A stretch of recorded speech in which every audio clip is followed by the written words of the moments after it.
Labbaika innal hamdalillah. Dan tanda-tanda bahwasanya Allah mengampuni dosa kita itu ada. Kita benar-benar benci dengan dosa yang itu. Benar-benar apa segala sesuatu yang udah hubungin dengan kesalahan nggak mau. Kritik dia ke. Lihat botolnya saja sudah dulu menambah. Allah. Jadi sudah merasa itu adalah diampuni tandanya. Naudzubillah, ada orang tobat. Oh ya, saya dulu sih 3 botol mah biasa. Katanya tobat masih bangga misalnya. Naudzubillah, perempuan zina, tentunya apa? Nomor teleponnya menzinai masih disimpan. Bohong dia kalau tobat. Hadiah yang diberikan oleh yang menzinainya masih disimpan. Bodoh dia. Mana ada tobat? Tobat tuh benci betul dengan kejadian itu. Nyesel. Nah, itulah Allah akan mengampuni. Selesai. Dan Allah Maha Kasih, gak usah ragu kita dengan Allah. Labbaika innal hamdalillah. Kami mohon ya Allah, jaga keluarga kami ya Allah, keluarga kami jadikan keluarga ahli surga. Pasangan kami ya Allah, jadikan pasangan kami adalah pasangan yang penuh dengan keindahan, dan hanya darimulah keindahan, penuh dengan kebahagiaan, dan hanya darimulah kebahagiaan.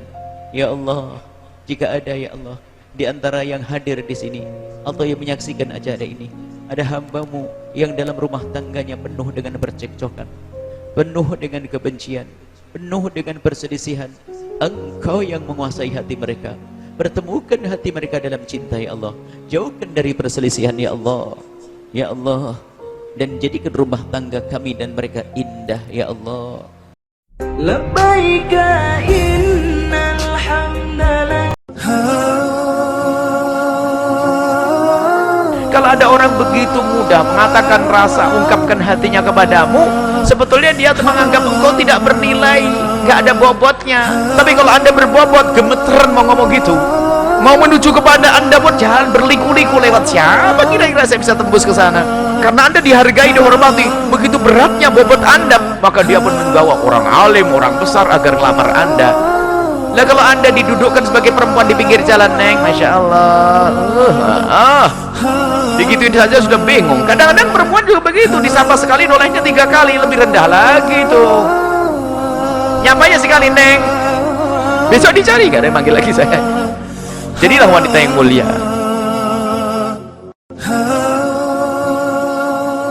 Labbaika innal hamdalillah. Hati itu semula adalah mata hati. Kita sering menyebut dengan istilah mata hati. Mata hati seorang penjahat pun dia masih bisa melihat kebaikan sebagai kebaikan. Jadi pada dasarnya hati itu melihat kebaikan. Hawa nafsu yang menutup sehingga orang buta kebaikan. Yang menjadikan hati itu gelap namanya maksiat. Jadi kemaksiatan itu akan menutup hati. Itu caranya itu kal hasiri udan uda. Dosa dilakukan seorang hamba tidak segera tobat, nempel menjadi gelap. Kalau sudah gelap hati, makanya keras hatinya. Dan maksudnya keras hati bukan hatinya merongkol kayak batu begitu, bukan. Keras hati itu enggak dengar nasihat, dengar firman Allah tidak terenyuh, dinasihati orang malah bantah, dinasihati nyemprot malahan. Itu enggak pernah bisa sami'na wa ata'na, susah karena keras hatinya. Labbaika innal hamdalillah. Orang Arab, asli Arab, paham bahasa Arab, paling fasih bahasa Arab, disebut kafir, gak marah. Orang sekarang, bukan orang Arab, gak tahu bahasa Arab, gak fasih bahasa Arab, disebut kafir, apa? Masya Allah. Ya. Kita masih lembut Pak, kita tuh halus, Islam tuh halus ya. Jadi mohon maaf, antum tuh makhluk halus sebetulnya, lembut. Baik, lembut baik, kata-katanya baik. Kalau antum kasar, antum bukan muslim antum. Makanya sama orang lain lembut. Kita pun kalimat-kalimatnya lembut, coba bandingkan. Saya punya koleksi beberapa kitab yang lain, tapi nggak perlu saya sebutkan. Di satu kitab, orang yang tidak sekeyakinan itu disebut dengan domba, tersesat lagi, domba-domba yang tersesat. Kita masih halus tuh, menggunakan kata kafir. Tapi ini perbandingan, kalau tidak sepakat kita dialogkan ya. Dia jangan cepat marah, saya pulang dari sini jadi tersangka lagi gitu. Nah, sekarang lihat. Kata orang jahiliyah ini, kita memang beda. Sejahiliyah-jahiliyahnya dia mengatakan kita beda. Kenapa ada orang pintar yang setelah keluar dari jahiliyah dia mengatakan semua agama sama? Itu kalau kedengaran orang jahiliyah ikutan kaget mereka. Sebodoh-bodohnya orang jahiliyah mengatakan kita beda. Makanya ketika risalah Islam datang, mereka merasa ini beda. Ada perbedaan, ada penolakan dari mereka karena berbeda. Orang sekarang tiba-tiba, Masya Allah, saya katakan kepada anda, maaf ya, yang bilang semua agama sama, itu pintar atau bodoh?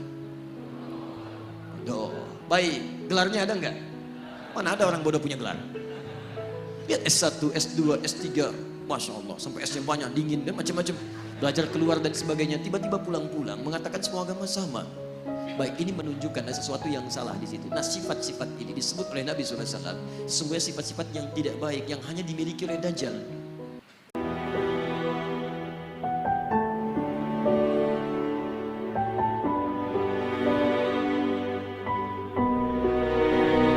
لبيك إن الحمد لك.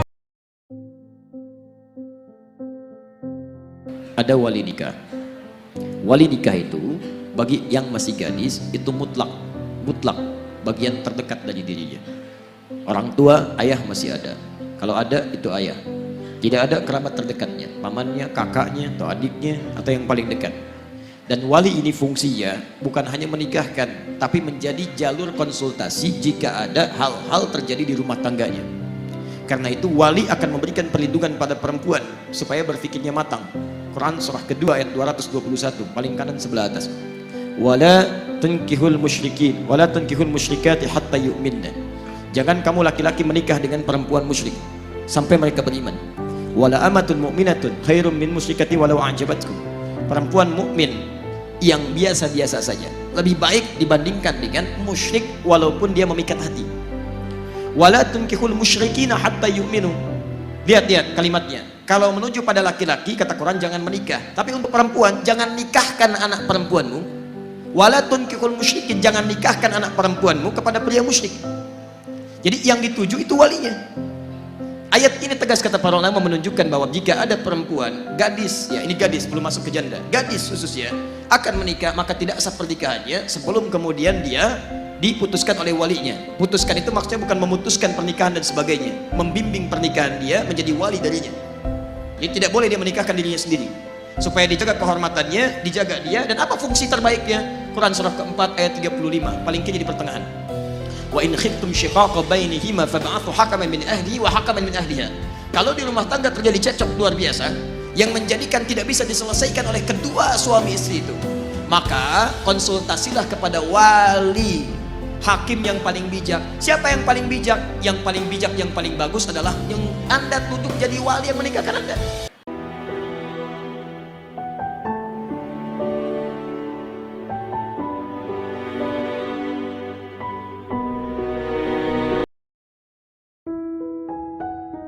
Apa yang dimaksud bermanja-manja? Kalau yang dimaksud bermanja-manja dalam urusan positif, misal manja-manja dalam urusan ibadah, sangat dibolehkan. Misal tahajud, ya ditingkatkan. Bahkan selevel Umar bin Affan radhiyallahu taala anhu, menantu Nabi, orang paling kaya, asetnya ada sampai hari ini, menikah dengan dua putri Nabi, satu meninggal, satu nikah lagi dengan satunya lagi. Kemudian orang paling pemalu, kata Nabi, malaikat Jibril malu melihat Utsman radhiyallahu taala anhu. Tapi Masya Allah, kekayaan, status yang tinggi di surga bersama Nabi tidak mengurangi kemuliaan beliau di hadapan Allah Subhanahu wa taala. Imam An-Nawawi kalau malam-malam bermanja-manja dalam tahajudnya sampai bisa tahajud khatam Al-Quran. Khatam Al-Quran. Sahabat Nabi dekat dengan Nabi, menikah dengan dua putri Nabi. Paling pemalu, malaikat Jibril turun malu kepada Utsman. Tahajudnya bermanja-manja sampai khatam Al-Quran. Antum sahabat Nabi bukan, dekat dengan Nabi bukan, tidak menikah dengan putri Nabi. Kekayaan antum tidak sekaya Utsman. Malaikat turun tidak malu melihat antum. Masya Allah. Coba lihat tahajud antum. Baca Al-Quran, lihat sahabat-sahabat Nabi. Ya, ada yang lain, misal Abdullah bin Mas'ud ketika baca Quran bermanja-manja dengan bacaan Qurannya. Sampai ketika nikmatnya baca Quran, malaikat turun, bergerak angin, tiup kencang badai. Tiba-tiba Masya Allah, beliau diam, baca, gerak lagi. Bingung, datang pada Nabi, diadukan. Atan Nabi sallallahu alaihi wasallam. Apa kata Nabi? Atadri, tahukah engkau ya Abdullah, ketika engkau sedang baca Al-Quran, saking bagusnya bacaan Quranmu, turun malaikat ingin mendengarkan bacaan Quranmu. Banyak yang turun, banyak turun. Masya Allah, bermanja-manja dengan bacaan Al-Qurannya. Karena itu seperti Abdullah bin Mas'ud, cuma satu di muka bumi. Bayangkan kalau semedan baca Qurannya seperti Abdullah bin Mas'ud, hancur semua medan ini, turun malaikat. Makanya saat antum baca Quran, gak ada yang turun malaikat. Cuma dicatatkan pahala antum insya Allah. Jadi silahkan bermanja-manja dalam urusan positif, tapi manja-manja dalam maksiat itu yang kita jauhi. Di maksiat antum jauhi.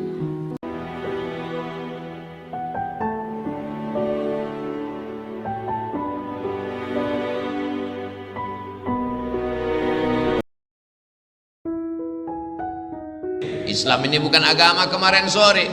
1443 tahun, 14 abad, masuk abad ke-15, berjalan. Di India dia pernah berkuasa, di Mesir dia berkuasa, di Eropa Andalusia dia pernah berkuasa. Bisa sejalan, bertetangga dengan berbagai macam. Di India dengan Hindu, di Eropa dengan Kristen, Katolik dan Ortodok, bisa berjalan bersama. Jangan ajari ulama kita tentang berinteraksi sosial dengan berbeda agama. Kita jaga ini, kita jelaskan ke anak-anak kita supaya mereka tidak terjerumus ke ekstrim kanan maupun ekstrim kiri. Semua yang ekstrim tidak baik. Yang baik itu es krim. Itu pun jangan banyak-banyak, bisa panas dalam dan batu.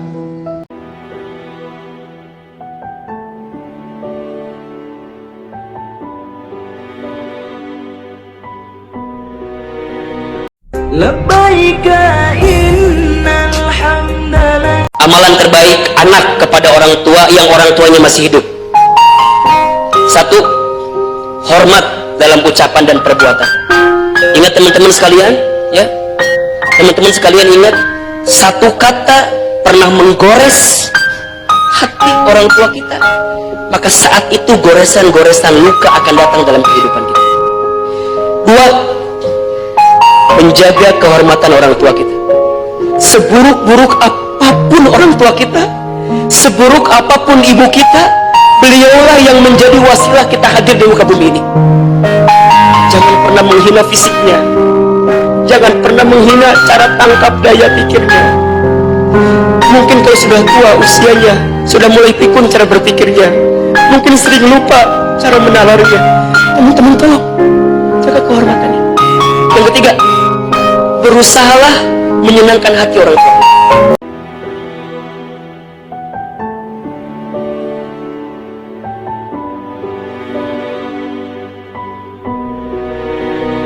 Labbaika innal hamdalillah. Silakan sombong, silakan angkuh, silakan kau buat dosa. Isma syi'ta, hidup sesuka hatimu.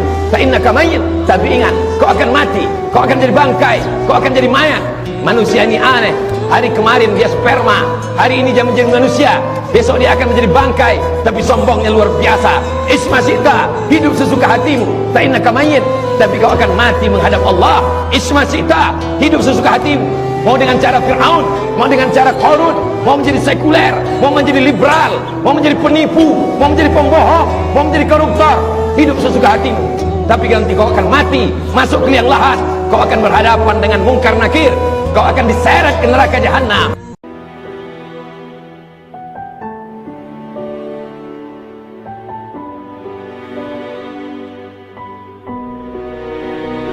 Labbaika innal hamdalillah. Apa tidak malu sholat menghadap Allah, di handphonenya ada koleksi gambar-gambar yang tidak disenangi Allah subhanahu wa ta'ala, ada video-video yang tidak Allah sukai, ada hubungan dengan orang tua yang belum selesai, ada hubungan dengan tetangga yang belum tuntas, ada hubungan dengan anak istri yang belum tuntas.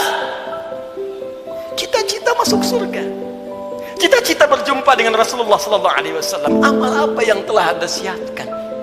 Apa tidak malu menghadap Allah dengan lumuran maksiat?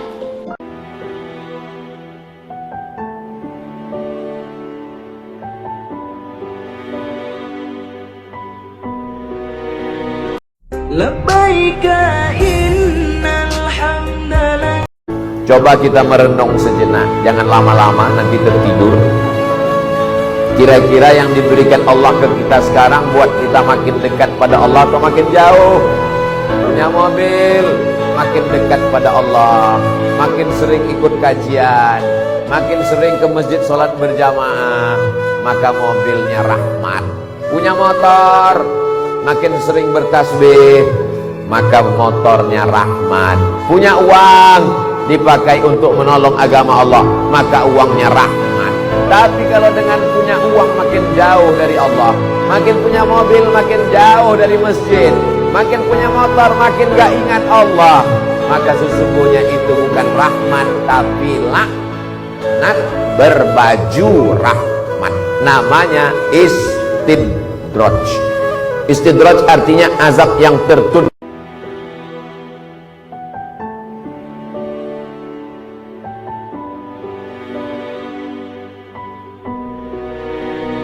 labbaika innal hamdalak. Manusia ketika memberi, kemudian yang menerima mengucapkan terima kasih, jawabannya memberi sama-sama. Terima lagi, terima kasih, sama-sama. Allah tidak. Begitu memberi kepada kita, kita ucapkan terima kasih ya Allah. Kata Allah, mau apa lagi? Mau ini ya Allah, terima kasih ya Allah, mau apa lagi? Setiap kita bilang terima kasih syukur, maka Allah akan tambah. Turunlah Quran surah ke-14 ayat ke-7. Wa idza adzana rabbukum, ketika Tuhanmu berjanji, terus membuat sebuah komitmen, menyampaikan kepadamu, la in syakartum, jika engkau mensyukuri nikmat-nikmatku, jika engkau bersyukur kepadaku, la azidannakum, aku akan terus tambahkan nikmatku kepadamu.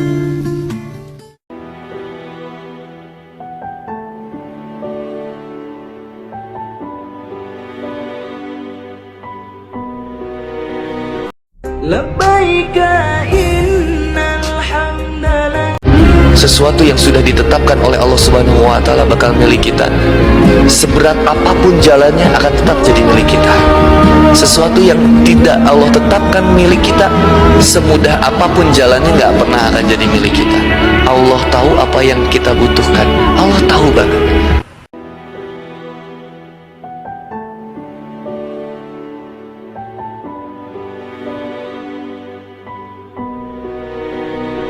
Labbaika innal hamdalak. Don't judge book by its cover. Jangan pernah ngeliat orang tuh dari penampilan aja. Teman-teman pernah nggak ketemu sama orang lain, begitu ngeliat penampilan, kemudian merasa direndahkan? Dan jangan, sesaja orang seperti itu justru lebih hebat dibanding dengan dirimu. Mungkin amal solihnya lebih banyak, tahajudnya lebih banyak, baca Qurannya lebih banyak dibanding dengan dirimu. Jadi nggak boleh kita sekali-kali jadi orang yang sombong.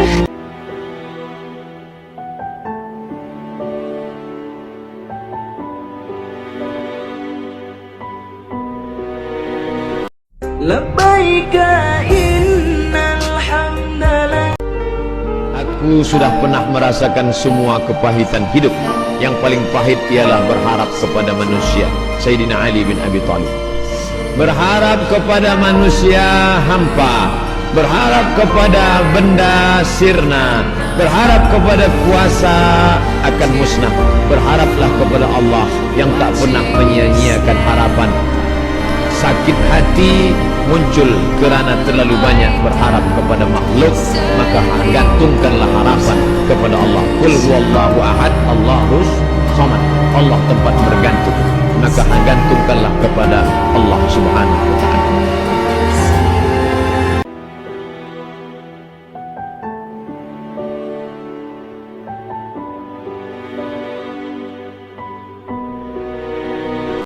Labbaika innal hamdalak. Kalau hari ini ada orang yang gak suka sama kita, gak usah sibuk-sibuk menjelaskan siapa diri kita kepada mereka. Karena yang tidak suka kepada kita pasti tetap tidak akan suka kepada kita. Dan sebaliknya, kalau ada orang yang suka sama kita, dia mencintai diri kita dan keluarga kita tanpa perlu kita jelaskan. Mereka-mereka yang mencintai kita tetap akan mencintai kita. Ini termasuk bagian daripada keindahan dalam hidup. Dicintai oleh seseorang yang kita sama sekali tidak perlu menjelaskan siapa kita kepada mereka.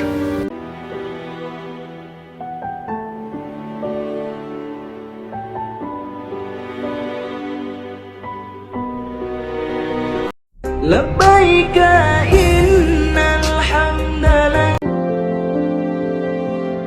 Kalau perempuan sudah terpelihara auratnya, menutup kepalanya, menutup aurat kaki, maka insya Allah an-nisa imadul bilad. Perempuan tiang negara.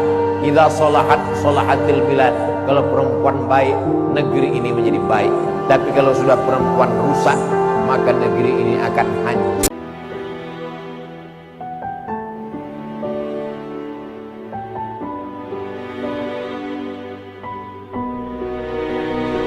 Labbaika innal hamdalak. Bagaimanapun keadaan kita, seberat apapun masalah kita, musibah kita, kita katakan di hati kita, aku baik-baik saja karena ada Allah bersamaku.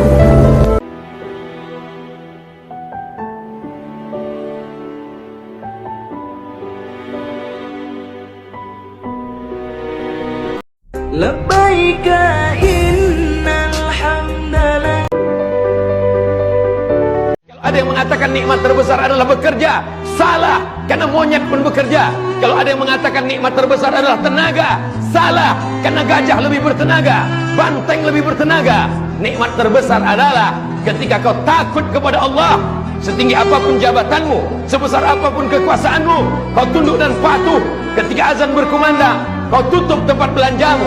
Kau takut bukan karena rugi, kau takut karena Allah subhanahu wa ta'ala. Kau besarkan Allah dalam hatimu, maka dunia kecil di pelupuk matamu. Kau besarkan Allah dalam jiwamu, maka dunia ini hampa, tak ada maknanya. Kalau dia punya kekuasaan, kekuasaan akan dia pakai menolong agama Allah. Kalau dia punya harta, hartanya akan dia pakai menolong agama Allah. Kalau dia punya jabatan, jabatannya akan dia pakai menolong agama Allah. Sesungguhnya harta dan jabatan bukan tujuan hidup. Tujuan hidup adalah ilahi anta maksudi, engkau yang kumaksud, wa ridhaka matlubi, ridhamu yang kucari ya Allah.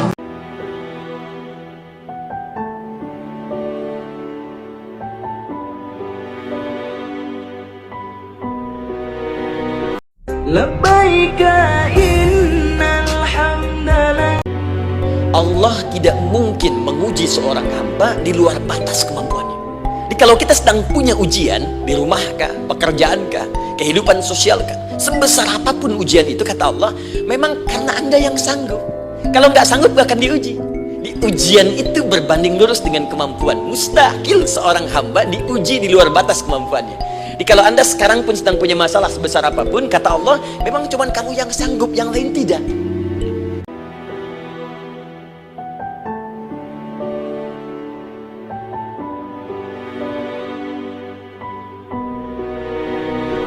Labbaika innal hamdalillah.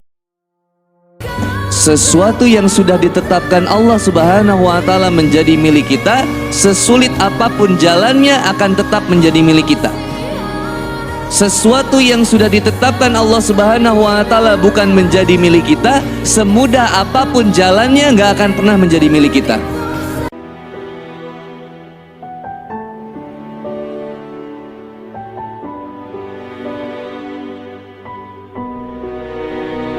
Labbaika innal hamdalillah. Kalau ada kawan yang mengajak kita puasa sunat, kalau masih ada kawan yang mengingatkan kita tentang perbuatan maksiat, pegang dia sampai mati. Jangan biarkan dia pergi jauh. Karena kalau sampai dia jauh dari kita, belum tentu ada kawan lain. Sebaik-baik kawan adalah kawan yang mengajak berbuat baik.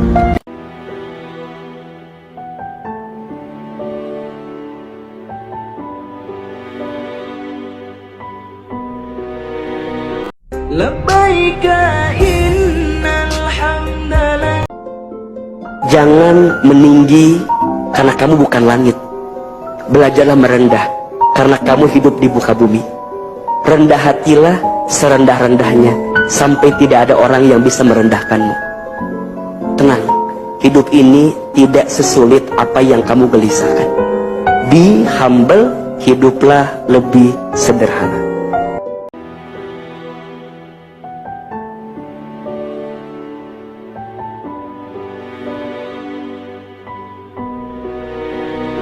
Labbaika innal hamdalillah.